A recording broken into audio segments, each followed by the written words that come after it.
How should we come before the Lord to worship Him? ప్రభుని ఆరాధించడానికి మనం అందరం కూడా ఆయన సన్నిధిలోనికి మనం వచ్చినాం. I want to read a verse in Psalm 29. 29వ కీర్తనలో ఒక వచనాన్ని నేను చదవగోరుతున్నాను.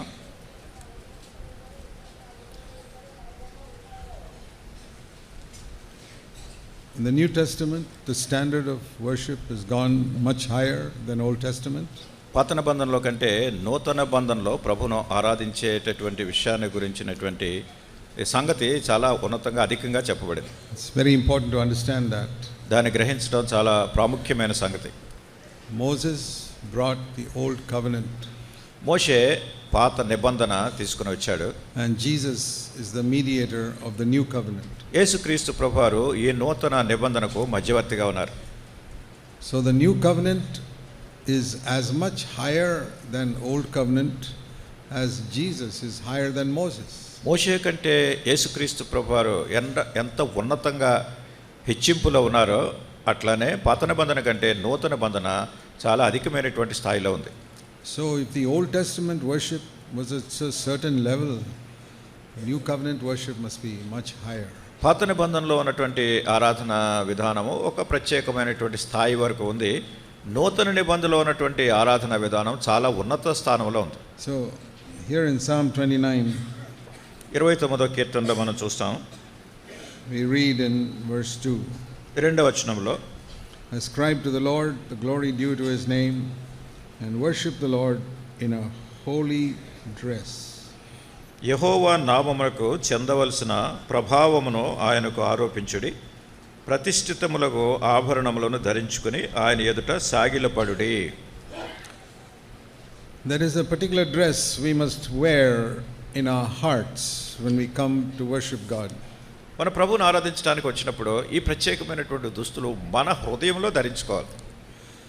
See, when we come to a Sunday morning meeting, even the poorest people will try to put a neat dress and come. ఆదివారం ఉదయాన్నే ప్రభువును ఆరాధించడానికి వచ్చినప్పుడు ఎంతో పేదవాళ్ళైనటువంటి ప్రజలు కూడా సాధ్యమైనంత వరకు చాలా మంచి వస్త్రాలు ధరించుకుని రావాలని కోరుతారు. We like to dress with clean clothes when we come on a Sunday morning. ఆదివారం ఉదయాన్నే వచ్చినప్పుడు చాలా పరిశుభ్రమైనటువంటి వస్త్రాలు ధరించుకొని రావాలని. But the Bible says man looks on the outward appearance, but God looks at the heart. Bible ఏం చెప్తుందంటే మనుషుని యొక్క బాహ్య రూపాన్ని మనుషులు చూస్తారు, కానీ ప్రభువు మాత్రం మన హృదయాలను చూసేటటువంటి వాడు. So all our external dress is only to show people. సాధారణంగా బాహ్యంగా మనం ధరించేటటువంటి వస్త్రాలన్నీ కూడా ప్రజలకు కనపరుచుకునే విధానం. Women adorn themselves to show people. మరి స్త్రీలు కూడా ఇతరులు ప్రజలకు చూపించుకోవటానికి బాహ్యంగా ఆభరణాలు ధరించుకుంటారు. It's not to show God. అది దేవునికి చూపించడానికి కాదు. God is not interested in all those things. మరి దేవునికి వీటన్నిటిని బాహ్యంగా కనిపించే వాటిని గురించి శ్రద్ధ లేదు. You ask yourself, why do you dress in a certain way? కనుక మిమ్మల్ని మీరు ప్రశ్నించుకోండి, ఒక ప్రత్యేకమైనటువంటి విధానంలో ఎందుకు మన వస్త్రధారణ చేస్తున్నాం? We don't want to appear dirty and unclean when we come before people. ప్రజల ముందుకు మనం వచ్చినప్పుడు ఏదో మురికి వస్త్రాలు ధరించుకుని అపరిశుభ్రంగా ఉండటం మనకి ఇష్టం ఉండదు. We don't wear torn clothes or dirty clothes. చిరిగిపోయినటువంటి బట్టలు, అట్లనే మైలు పడినటువంటి దుమ్ముతో ఉన్నటువంటి బట్టలు వేసుకోవడం మనకి ఇష్టం ఉండదు. Because if you go like that, you're disrespecting people. మీరు ఆ విధానంలో వచ్చినట్టయితే ప్రజలు మిమ్మల్ని అగౌరవపరుస్తారు. We dress in a neat way because we respect people with whom we go to meet. మనం ప్రజలను కలుసుకోవడానికి వెళ్ళినప్పుడు పరిశుభ్రమైన వస్త్రాలు ధరించుకుని వెళ్తాం, ఎందుకంటే ఆ విధంగా వాళ్ళని గౌరవించాలి. So if you're going to meet a very high dignitary, you will dress more decently. చాలా ఉన్నతమైనటువంటి స్థానంలో ఉన్నటువంటి వ్యక్తిని ఎవరైనా దర్శించడానికి వెళ్ళినప్పుడు సాధ్యమైనంత వరకు మీరు చాలా మంచి మంచి బట్టలు వేసుకుని వాళ్ళు దర్శించడానికి వెళ్తారు. Now we have come here to worship God. ఇప్పుడు మనం దేవుడిని ఆరాధించడానికి వచ్చాం. How should we dress? కనుక ఎట్లా మన వస్త్రధారణ చేయాలి? Inside. లోపల, అంతరంగంలో. Man looks on the outward appearance, God looks at the heart. ఎందుకంటే మనుషుడు పై రూపాన్ని లక్ష్య పెడతారు, కానీ ప్రభువు ఆయన మన హృదయాలను చూసేవాడు. And you need to ask yourself whether you have taken as much interest to prepare your heart before God as you have taken an interest to dress your body when coming here. ఇక్కడికి రావటంలో మీరు వస్త్రాలు ధరించుకోవటంలో ఎంత శ్రద్ధ కలిగి ఉన్నారో అదే రీతిగా ప్రభువుని ఆరాధించడానికి మన హృదయాన్ని అంతగా సిద్ధపరచుకుని వచ్చామా లేదా అని ఎవరికి వాళ్ళే ప్రశ్నించుకోవాలి. I'm sure all of you looked at the mirror this morning ఉదయకాల సమయంలో ఖచ్చితంగా మీరు అందరూ అద్దంలో చూసుకుని ఉంటారు. to see if we are dressed all right, if our hair is combed all right. బాగా కనిపిస్తున్నామా, సరిగ్గా తలదూకున్నామా, ఇవన్నీ చూస్తాం కదా అద్దంలో. We also need to stand before God's mirror. అట్లనే దేవుని అద్దం ముందు నిలబడాలి మనం అందరం. Did you stand before God's mirror today before you came here? మరి ఇక్కడికి వచ్చే ముందు మీరు అందరూ కూడా దేవుని అద్దం ముందు నిలబడ్డారా? See, God's mirror doesn't see our face or our dress. దేవుని అద్దం అది మన ముఖాన్ని లేకుండా మనం వేసుకున్న బట్టలను చూపించేది కాదు. It's like an X-ray that sees your heart. అది ఒక ఎక్స్రే పటం మాదిరిగా మన హృదయాన్ని పరిశీలిస్తుంది, చూస్తుంది. It shows us if something is wrong in our heart. మన హృదయంలో ఎక్కడైనా ఏదైనా పొరపాటు ఉందేమో అది మనకు చూపిస్తుంది. So this morning if you looked in the mirror కనుక ఉదయకాల సమయంలో మీరు అద్దంలో చూసినప్పుడు and you saw some dirt on your face, ఒకవేళ ముఖం మీద ఎక్కడైనా ఏదో మరక ఉందనుకోండి, I'm sure you'd wash it off before coming here. నేను అనుకుంటాను మీరు ఇక్కడికి వచ్చే ముందు చాలా శుభ్రంగా ముఖాన్ని కడుక్కుని ఉంటారు ఆ మరకలను పోవడానికి. If your dress is dirty or torn, you would change that dress. అట్లనే మీ బట్టలు కూడా మురికిగా ఉండి చిరిగిపోయి ఉంటే అట్లాంటివి చూసిన వెంటనే వాటిని పక్కన పెట్టి మంచి వేసుకుని వస్తారు. Now sometimes if you don't stand in front of a mirror, you won't even know if your face is dirty. కొన్నిసార్లు అసలు మీరు అద్దం ముందు నిలబడిపోతే మీ ముఖం అంతా కూడా ఏదో మరకలతో మచ్చలతో ఉందన్న సంగతే తెలియదు మీకు. You won't even know if some part of your dress is torn or dirty. అట్లే మీ బట్టలు ఎక్కడైనా మురికి ఉందేమో, ఎక్కడైనా చిరిగిపోయిందేమో అది కూడా కనపడదు కొన్నిసార్లు మనకు. That's why we all look at a mirror before we go out. అందుకొరకే మనం బయటికి వెళ్లే ముందు ప్రతి వాళ్ళు కూడా అద్దంలో చూసుకోవాలి. So when we go into God's presence, అట్లనే దేవుని సన్నిధిలోకి వెళ్ళేప్పుడు it says worship the Lord with a holy dress. ఇక్కడ పరిశుద్ధ అలంకారములు ధరించుకునే, పరిశుద్ధ వస్త్రాలు ధరించుకునే ప్రభువును ముందు సాగిలిపడి ఆరాధించాలని ఉంది. Holiness, పరిశుద్ధత is the dress we must have when we come to worship God. ప్రభువును ఆరాధించడానికి వచ్చినప్పుడు మన వస్త్రాలు పరిశుద్ధత అనేటటువంటి వస్త్రం ధరించుకుని వెళ్ళాలి. And it's easier to get rid of sin in our heart than it is to get rid of dirt from our shirt. మన యొక్క చొక్కాకి ఉన్నటువంటి మురికిని తొలగించుకోవడం కంటే మనలో ఉన్నటువంటి పాపాన్ని తొలగించడం కూడా చాలా సులువు. If your shirt is torn, it takes some while to stitch it up. ఒకవేళ మీ చొక్కా ఏదైనా చిరిగిపోయింది అనుకోండి, వెంటనే దాన్ని కుట్టుకుంటారు. Dirty, it takes time to wash it and dry it. అట్లనే మురికి ఉందనుకోండి, దాన్ని శుభ్రంగా దాన్ని కడిగి వేసుకుని ఉతికి ఆరేసుకోవడానికి సమయం పడుతుంది. But to clean our heart takes only a moment. అయితే మన హృదయాన్ని పరిశుభ్రపరచుకోవడం అనేది ఒక క్షణం పాటు. The Holy Spirit will immediately show you something is wrong in your heart. పరిశుద్ధాత్మ వెంటనే మీకు చూపిస్తారు మీ హృదయంలో ఏదో తప్పు ఉంది అని. Maybe you did something or said something wrong last night. గతించిన రాత్రి ఏదైనా తప్పు చేశారా, లేకుంటే తప్పు విధానంలో మాట్లాడారా, or this morning, లేకుంటే ఉదయకాల సమయం కానీ somebody in your home. మీ ఇంట్లో ఉన్న ఎవరి మీద అన్నా మీరు, The Holy Spirit will tell you. పరిశుద్ధాత్మ దేవుడు చెప్తారు. Are you going today to worship God with this dirt in your heart? నీ హృదయంలో ఇట్లానే మచ్చ మరక పెట్టుకుని నువ్వు ప్రభువుని ఆరాధిస్తావా అని చెప్తాడు. God will not accept you. దాన్ని దేవుడు అంగీకరించడు. You have to worship God in a holy dress. పరిశుద్ధమైనటువంటి వస్త్రధారణతో ప్రభువును మనం ఆరాధించాలి. See Psalm 66 66వ కీర్తన చూడండి and verse 18. 18వ వచనం.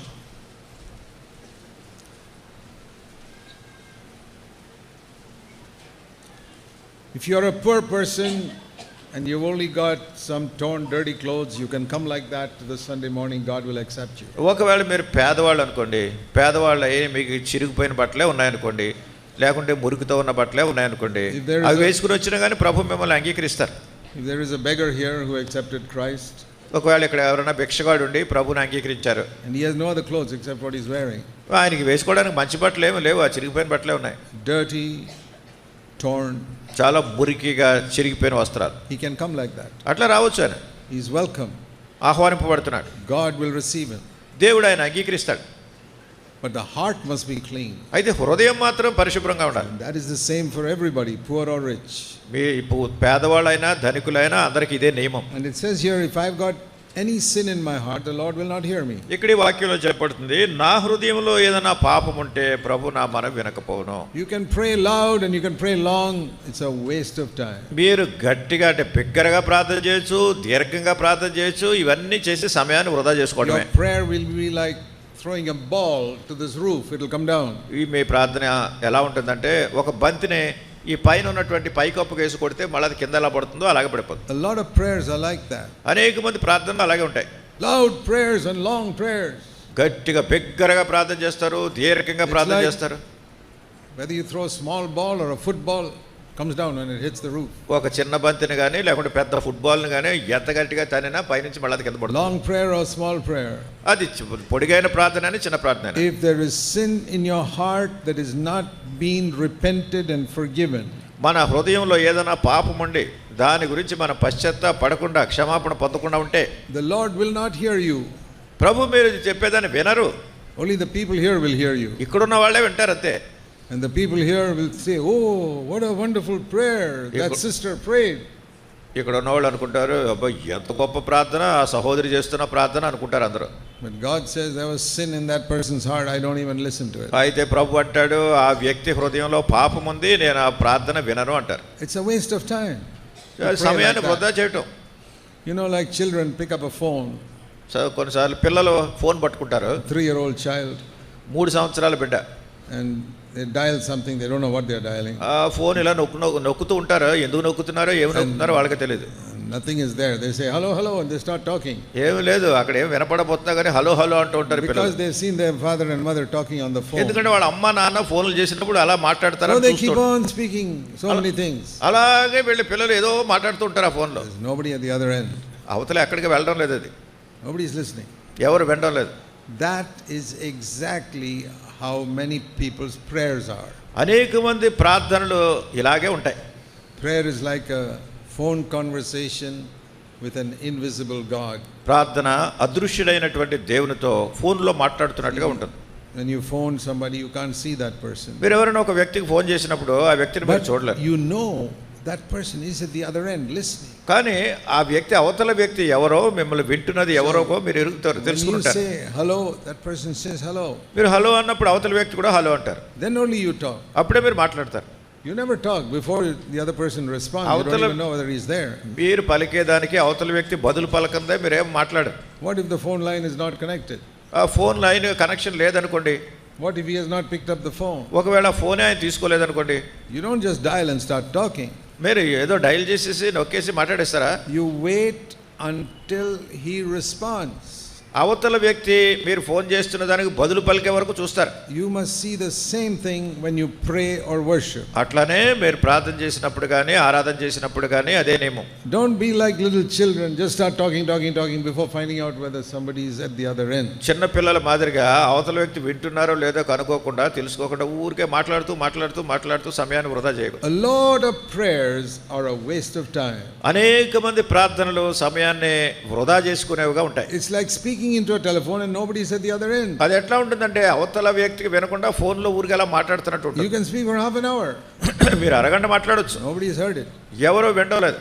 First of all, make sure God has picked up the phone. మొట్టమొదటిగా నిశ్చయం చేసుకోవాల్సింది ఏమిటంటే ఆ ఫోన్ ప్రభు తీసుకున్నారా, వింటున్నారా. And if, see, God knows your heart, we don't know your heart. మరి దేవునికి మీ హృదయం ఎరుగును, మీ హృదయం మీకు తెలియదు. I don't know anybody's heart. ఇక్కడ ఉన్న వారు ఎవరైనా కానీ I know my heart.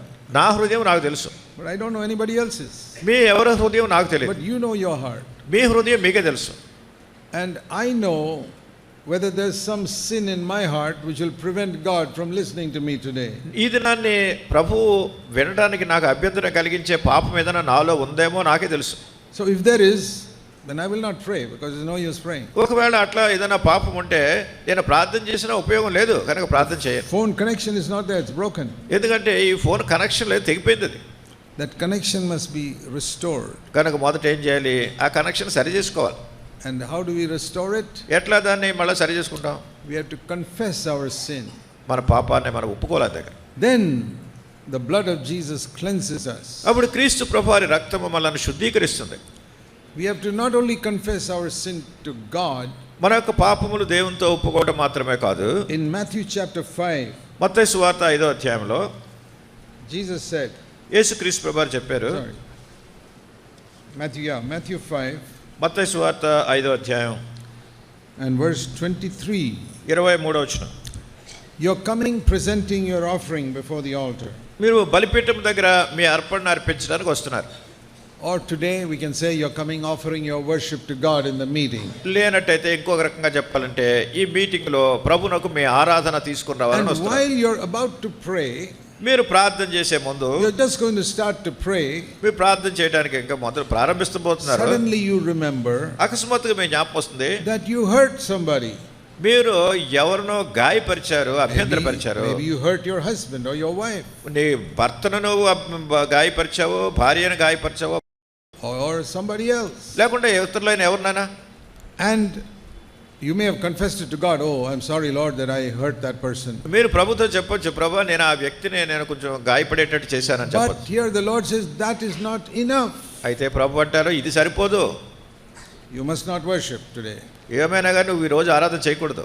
Because it says first, go and be reconciled to your brother or sister. ఇక్కడ ఏముందంటే మొదటిగా నీవు వెళ్ళి నీ సహోదరునితో కానీ సహోదరితో కానీ ఈ సంగతిని సరి చేసుకోవాలి. You have to say, go to that person and say, I'm sorry I hurt you by my words. నీవు ఆ వ్యక్తి దగ్గరికి వెళ్ళి నా మాటల ద్వారా నిన్ను నొప్పించాను, నిన్ను గాయపరిచాను అని ముందు అవతల వ్యక్తితో సమాధాన పడాలి. Verse 24, then come and present your worship. 24వ వచనంలో అప్పుడు వచ్చి నీ యొక్క ఆరాధన ఇక్కడ అర్పించు. Or prayer or any offering. ప్రార్థన కానీ ఏ విధమైన First అర్పణ. be reconciled and then come and worship or మొట్టమొదట pray. అవతల వ్యక్తితో నువ్వు సరి చేసుకుని సమాధానపడి Why? అప్పుడు దేవుని దగ్గరికి వచ్చి అప్పుడు అర్పించాలి. Why? ఎందుకు? Because if there's sin in your heart, the Lord will not hear you. ఎందుకంటే నీలో పాపం ఉంటే ప్రభు ఆయన వినడు. The phone line is disconnected. ఎందుకంటే ఈ ఫోన్ కనెక్షన్ పోయింది. But when you go and ask forgiveness from that person, నీవు వెళ్ళి ఆ వ్యక్తిని క్షమాపణ అడిగినప్పుడు then the connection is made again. అప్పుడు మళ్ళీ ఈ కనెక్షన్ సరి చేయబడింది. Then when you say anything to God, He listens. అప్పుడు నువ్వు దేవునితో ఏం చెప్పినా ఆయన వింటారు. So the most important thing is not how long you pray or how loud you pray. కనుక ఇప్పుడు ప్రాముఖ్యమైన సంగతి ఏమిటంటే నువ్వు ఎంత ఎక్కువసేపు ప్రార్థన చేసావు లేకుంటే ఎంత బిగ్గరగా చేసావు అనేది కాదు. That is all to impress all the people here saying you're a very holy person. ఇదంతా ఏమిటంటే మిమ్మల్ని వినేటటువంటి వారిని అబ్బా ఈ వ్యక్తి ఎంత పవిత్రంగా ఉన్నారని వాళ్ళ మెప్పు కోసం. God is saying if your heart is clear. దేవుడు నీ హృదయం పవిత్రంగా ఉందో లేదో చూస్తున్నారు. He did not say, okay, you give your offering, later on sometime you go and be reconciled to that person. ఒకవేళ ప్రభు సరే వచ్చావు కదా నీ అర్పణ ఇక్కడ అర్పించు, తర్వాత వెళ్ళి నువ్వు ఆ వ్యక్తితో సమాధాన పడని చెప్పట్లేదు. Those days the altar was in the temple. They come to the altar and give the offering. ఆ దినాల్లో ఈ బలిపీఠము దేవాలయంలో ఉండింది. ప్రజలు వచ్చి ఆ దేవాలయంలో బలిపీఠం దగ్గర అర్పణ అర్పించేవారు. Maybe they brought a dove or a sheep or something to offer. ఒకవేళ వాళ్ళు ఏదైనా పావురానో ఒక గొర్రెనో తీసుకొచ్చారు బలి అర్పించడానికి. And they come to the altar to the priest with this offering. ఇప్పుడు యాజకుని దగ్గరికి బలిపీఠం దగ్గరికి అర్పణ అర్పించడానికి వచ్చారు. As they are coming to the altar, they realize, oh, I hurt that person today and I did not ask his forgiveness. ఇప్పుడు అర్పణ అర్పించడానికి వచ్చినప్పుడు వాళ్ళకి జ్ఞాపకం వస్తుంది, ఫలానా వ్యక్తిని నేను ఏదో మాటలతో నొప్పించాను, ఆ వ్యక్తిని సరి చేసుకోలేదు. The Lord said, leave the offering there. ప్రభు అంటున్నాడు నీ బలి అర్పణ ఇక్కడ వదిలిపెట్టు. You tie up that sheep to some stick or something and keep it there. ఆ గొర్రెను అక్కడే ఏదైనా కర్రకో స్తంభానికో And కట్టేసి tell the priest, excuse me sir, I have to go and settle something and then I'll come. అప్పుడు యజమానితో యాజకునితో చెప్పు, అయ్యా క్షమించండి నేను మళ్ళీ వస్తాను, ఇప్పుడే వస్తానని చెప్పి. And you go, the other person's house may be 1 kilometer away. నువ్వు వెళ్ళాలి. ఇప్పుడు మీరు ఎవరితో సమాధాన పడాలో ఆయన 1 కిలోమీటర్ దూరంలో ఉన్నాడేమో. Go there, అక్కడికి వెళ్ళు, come back, మళ్ళీ తిరిగిరా. may take you more than half an hour. ఒకవేళ దీని అంతటిగా అరగంట సమయం పట్టొచ్చు. God can wait. God is willing to wait. అయితే దేవుడు దాన్ని ఇష్టపడుతున్నాడు అట్లా చేయడానికి. And then you take your sheep and put it on the altar. అప్పుడు ఈ గొర్రెను తీసుకెళ్ళి అక్కడ బలి అర్పించాలి. So same thing today. అదే ఈ రోజు కూడా. Today we are not bringing sheep, we are bringing our words to God. ఈ రోజు మనం ఏదో గొర్రెలను బట్టి రావట్లేదు కానీ మన మాటలు ఆరాధన వాక్యాలు మనం But తీసుకొస్తాం. it's not words from our lips. కనుక ఇది మన యొక్క పెదాల్లో నుంచి వచ్చేటటువంటి మాట. The words that God accepts are what comes from the heart. దేవుడు మన పెదవుల నుంచి వచ్చే మాటలను ఏమిటి అంగీకరిస్తారు? మన హృదయంలో నుంచి వచ్చినటువంటి మాటల్ని. From our lips only people can listen. ఒకవేళ మన పెదవుల నుంచి వచ్చేటటువంటి పలుకులు ప్రజలు వినొచ్చు. And people can offer some beautiful prayers with their lips which God doesn't listen at all. ప్రజలు వాళ్ళ పెదవులతో చక్కగా వినసొంపుగా ఉండేటటువంటి మాటలతో చెప్పొచ్చు కానీ దేవుడు వాటిని అంగీకరించట్లేదు. You know, the Pharisee, Jesus said in the parable, spoke a long prayer. God did not listen to one word of it. ప్రభు ఒక ఉపమానంలో చెప్పారు, ఒక పరిసయ్యుడు చాలా గొప్పగా ప్రార్థన చేస్తున్నాడు కానీ వాటిలో ఒక్కటి కూడా ప్రభు వినడం లేదు. But one poor man who was a sinner, he didn't even lift up his head. He said, "Oh God, I'm a sinner, have mercy on me." ఒక పాపి అయినటువంటి మనుషుడు, పేదవాడు, సొక్కరి ఆయన వచ్చి ప్రభు నా యందు కనికరం చూపించని ప్రార్థన చేశాడు. God heard his prayer and he went home declared to be a righteous man. ప్రభు దేవుని చేత నీతిమంతుడిగా తీర్చబడి ఇప్పుడు ఇంటికి వెళ్ళాడు. The other man went home on his condemned by God. వేరే వ్యక్తి దేవుని చేత అంగీకరించబడకుండా శిక్షావిధిలో ఉండే వెళ్ళిపోయాడు వెనక్కి. So remember this all your life. గనుక ఈ యొక్క ఈ పరిశుద్ధమైన సంగతుల గురించి God జ్ఞాపకం looks చేసుకోండి. on the heart. దేవుడు మన హృదయాలను చూస్తాడు. Man listens to the outside. మనుషుడు బాహ్యంగా చెప్పే మాటలు వింటాడు. Worship the Lord in holy dress. పరిశుద్ధ అలంకరణలు ధరించుకొని ప్రభుని ఆరాధించాలి. So in future when you're coming to a meeting and you're dressing up and looking at the mirror, గనుక భవిష్యత్తులో మీరు మీటింగ్ వచ్చినప్పుడు అద్దం దగ్గరికి వెళ్ళి మీ బట్టలు ఎలా చూసుకుంటారో please remember what you heard this morning. కానీ ఈ ఉదయకాల సమయంలో ఏం విన్నారో దాన్ని జ్ఞాపకం పెట్టుకోండి. Lord, now I'm looking at this mirror ప్రభువా నేను ఈ అద్దంలో చూసుకుంటున్నాను to see if my shirt or sari everything is okay. నా యొక్క చొక్కా కానీ కట్టుకున్న చీర కానీ అంతా బాగా ఉందా లేదా, See if I've combed my hair and washed my face. నా ముఖాన్ని సరిగ్గా కడుక్కున్నానా, తల సరిగ్గా దూకున్నానా. Now I want to spend a few moments seeing my heart. అయితే కొన్ని క్షణాలు నా హృదయాన్ని కూడా నేను చూసుకోగోరుతున్నాను. Show me your mirror, Lord. ప్రభువా నీ అద్దం చూపించు నాకు. Is there anything in my heart that has to be set right? నేను సరి చేసుకోవాల్సింది ఏదైనా నా హృదయంలో ఉందా? Some sin that is not confessed. ఒప్పుకోనటువంటి పాపం ఎక్కడైనా ఉందా? That's like a torn, dirty shirt or sari. అది ఎలా కనిపిస్తుందంటే చిరిగిపోయినటువంటి చొక్కా, మాసిపోయినటువంటి మురికితో ఉన్న చొక్కా ఎలా ఉంటుందో దేవుని దృష్టిలో అలా కనిపిస్తుంది. Don't go to God's presence like that.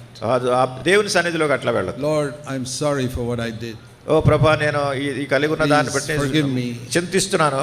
If there are 2, 3 like that, confess all 3 of those sins. ఒకవేళ ప్రభు చూపించే పాపాలు కొన్నిసార్లు 2-3 ఉండొచ్చు, వాటన్నిటిని ఒప్పుకోవాలి. Also say, Lord, please help me not to do it again. ప్రభువా నేను మళ్ళా అది చేయకుండా ఉండేటట్టు నాకు సహాయపడని ప్రార్థించాలి. Don't say, I'm sorry, I'm going to do it again tomorrow. నేను దీని గురించి చింతిస్తున్నాను, మళ్ళీ రేపు పొద్దున మళ్ళీ చేస్తాను అన్నట్టుగా ఉండొద్దు. I don't want to do it again. నేను మళ్ళా తిరిగి చేయడం నాకు ఇష్టం లేదు. I can't promise I won't do it, but I don't want to do it. అయితే నేను చేయలేనని, నేను వాగ్దానం చేయలేనని చేయడం నాకు ఇష్టం లేదు. God is so good. దేవుడు చాలా మంచివాడు. He doesn't tell you, promise that you'll never do it again. మళ్ళా చేయనని వాగ్దానం చేయకూడదని అనడం లేదు. Nobody can make a promise like that. ఎవరు అట్లాంటి వాగ్దానం చేయలేరు. The Lord says, will you say that you don't want to do it again? నువ్వు మళ్ళా తిరిగి చేయడం నీకు ఇష్టం లేదు అని నువ్వు చెప్పగలవా? That is easy. అది సులువు. Don't you want to give up sin? కనుక పాపం నుండి విడుదల పొందడం మీకు ఇష్టం లేదా? You know, when you cook in the kitchen, there's a lot of trash that you put into the trash can. మీ వంటగదిలో ఈ చెత్త అంతా పడేసేటటువంటి ట్రాష్ క్యాన్ ఏదైనా ఉందనుకోండి. Bad food and the peelings and all you cut and throw into the rubbish. మిగిలిపోయినటువంటి అన్నం కానీ కూరగాయలు కోసినటువంటి మొక్కలు అవన్నీ మా దాంట్లో పారేశారనుకోండి కొన్ని. Now, you won't take that rubbish and take it to the dining table to give anybody. ఈ చెత్త చెదారం అంతా పట్టుకెళ్ళి డైనింగ్ టేబుల్ మీద పెట్టుకుంటారా మీరు? No. లేదు. So the sin in your heart is like rubbish. అట్లనే మీ యొక్క హృదయంలో ఉన్నటువంటి పాపము కూడా ఈ పడవేసే మురికి దాంతో సమానం. Don't present that to God. ఈ మురికినంత పట్టుకుని దేవుని దగ్గరికి వెళ్ళకండి, ఆయన ముందు Throw పెట్టండి, it away. బయట పారేయండి దాన్ని. Cleanse it away. దాన్ని శుద్ధీకరించుకోండి. Say, Lord, I don't want sin in my life. I don't want sin in my life. నా జీవితంలో మళ్ళీ ఈ పాపం చేయడం నాకు ఇష్టం లేదు. And then if you have to ask forgiveness from somebody, ఎవరినన్నా మీరు go and ask forgiveness before you come to the meeting. ఎవరినన్నా క్షమాపణ కోరవలసి ఉంటే ఈ మీటింగ్కి ముందే వెళ్ళి వాళ్ళని క్షమాపణ కోరి రండి. Okay, what if you did not ask forgiveness from somebody before coming to the meeting ఈ today? మీటింగ్కి రాకముందు మీరు ఎవరన్నా క్షమాపణ కోరకుండా వచ్చారనుకోండి, మరి అదేంటి? You say, Lord, as soon as I go back from this morning meeting, I will go and ask forgiveness from that person. ప్రభువా, నేను ఈ మీటింగ్ నుంచి వెళ్ళిపోయిన వెంటనే ఆ వ్యక్తి దగ్గరికి వెళ్ళి నేను క్షమాపణ కోరుతాను If అని that చెప్పాడు. person is in my house, husband, wife, anybody, I'll ask forgiveness. ఒకవేళ ఆ వ్యక్తి నీ భార్య కావచ్చు, భర్త కావచ్చు, ఇంట్లో ఉన్న చోటు ఎవరైనా ఇంటి If the person is కుటుంబ somewhere సభ్యులు else, కావచ్చు, ఒకవేళ ఆ వ్యక్తి అక్కడ లేకపోతే if the person is somewhere else, I'll telephone and ask forgiveness. ఆ వ్యక్తి అక్కడ లేకుండా వేరే ఎక్కడైనా ఉన్నారనుకోండి, ఫోన్ చేసి ఫోన్లో అడగండి. But I will not pray this morning కానీ ఈ ఉదయాన్నే నేను ప్రార్థన చేయను. because you're not going to pick up the phone. Why should I pray? ఎందుకంటే ఆయన ఆ ఫోన్ తీసుకోరు కనుక ఎందుకు నేను ఇప్పుడు దాన్ని ప్రార్థన చేయడం. Psalm 66:18. 66వ కీర్తన 18వ వచనంలో, If there is sin in your heart, the Lord will not hear you. ఈ హృదయంలో పాపం అన్నట్టయితే ప్రభు నీ మనవి లక్ష్య పెట్టడు. Take God's word strictly, దేవుని యొక్క వాక్యాన్ని చాలా ఖచ్చితంగా and తీసుకోండి. God will take your words when you pray strictly. అప్పుడు దేవుడు మీరు చెప్పేటటువంటి మాటలు, చేసేటటువంటి ప్రార్థన తీక్షణంగా తీసుకుంటారు. Why is it people pray so much, God doesn't even hear? ఎందుకు ప్రజలు అంతగా స్తుతిస్తున్నా కానీ దేవుడు వినకపోతుంటే, And other people pray short prayer and God hears it. వేరే వాళ్ళు చాలా చిన్న ప్రార్థన ఆరాధన చేస్తారు, ప్రభు దాన్ని అంగీకరిస్తున్నాడు. Jesus would pray very short prayer and the Father would hear it. యేసుక్రీస్తు ప్రభువారు చాలా క్లుప్తమైనటువంటి ప్రార్థనలు చేసినప్పుడు పరలోకం తండ్రి విన్నారు. See James 5. యాకోబు పత్రిక 5వ అధ్యాయం. It's talking about prayer for healing. ఇక ప్రార్థన గురించిన సంగతి నేను మాట్లాడుతున్నాను. James 5:16. యాకోబు 5:16. First confess your sins to one another. మొదటిగా పాపములు ఒకరితో ఒకడు That ఒప్పుకొనండి. means you heard somebody ask forgiveness. అంటే ఎవరో క్షమాపణ మిమ్మల్ని అడగటం వినారు మీరు. And then pray for healing and you'll be healed. అప్పుడు స్వస్థత పొందినట్లు అప్పుడు ప్రార్థన చేయండి, ప్రభు ఆ ప్రార్థన పెట్టారు. Don't pray for healing if you have hurt somebody else. నువ్వు ఎవరినైనా అభ్యంతరపరిచి గాయపరిచి ఉంటే నువ్వు ప్రార్థన చేసినా ఏం You ఉపయోగం first లేదు. ask forgiveness. ఎందుకంటే నువ్వు క్షమాపణ అడగలేదు. Then pray for healing. అప్పుడు స్వస్థత గురించి ప్రార్థన It's చేయండి. talking about physical healing from sickness there. మరి అప్పుడు ప్రభు ఈ శరీర సంబంధమైన అనారోగ్యాన్ని నుంచి కూడా స్వస్థత And ఇస్తారు. then it says, తర్వాత చెప్పబడుతుంది, the effective prayer of a righteous man can accomplish much. నీతిమంతుని విజ్ఞాపన మనఃపూర్వకమైనదై బహు బలము గలదై ఉండును. The man must be a righteous man. గనుక మనుషుడు నీతిమంతుడిగా The ఉండాలి. woman must be a righteous woman. ఆ స్త్రీ నీతిమంతురాలుగా ఉండాలి. Short prayer చిన్న ప్రార్థన, and so much is done. దానిలో ఎంతో గొప్ప శక్తి ఉంది. Then he takes the example of Elijah.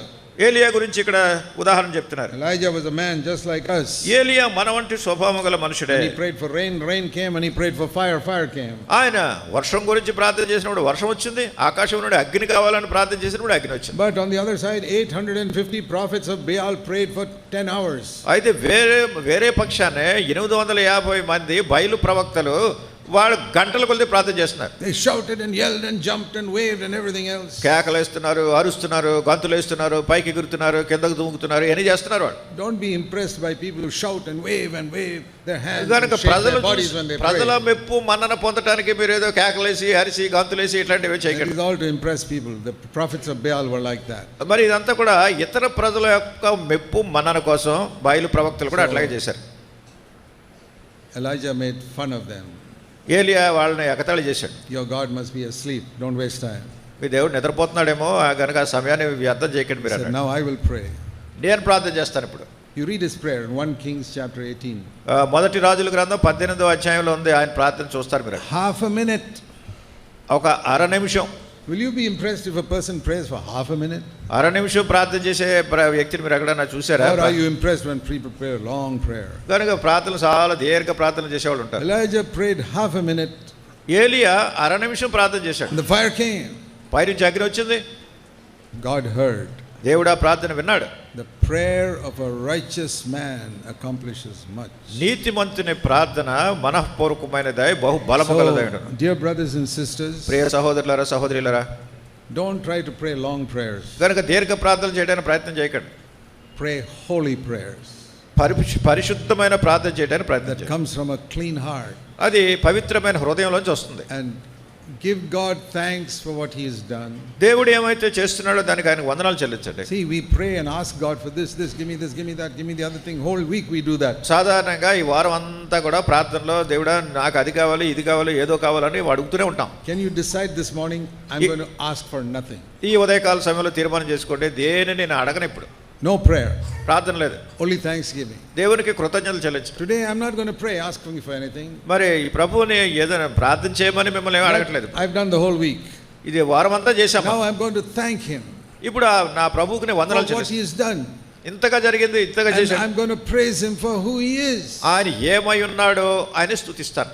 There's a difference between prayer, thanksgiving and praise. ప్రార్థన, కృతజ్ఞత వందనములు, స్తుతి వీటిలో ఉన్న భేదం ఇది. This is the time not for prayer. ఇది ప్రార్థన సమయం కాదు. It's for thanksgiving and praise and worship. ఇది కృతజ్ఞత, స్తుతి, ఆరాధన సమయం. So don't concentrate on your need now. కనుక ఏ అవసరత గురించి ప్రార్థన చేసేది కాదు ఇప్పుడు. Think about God.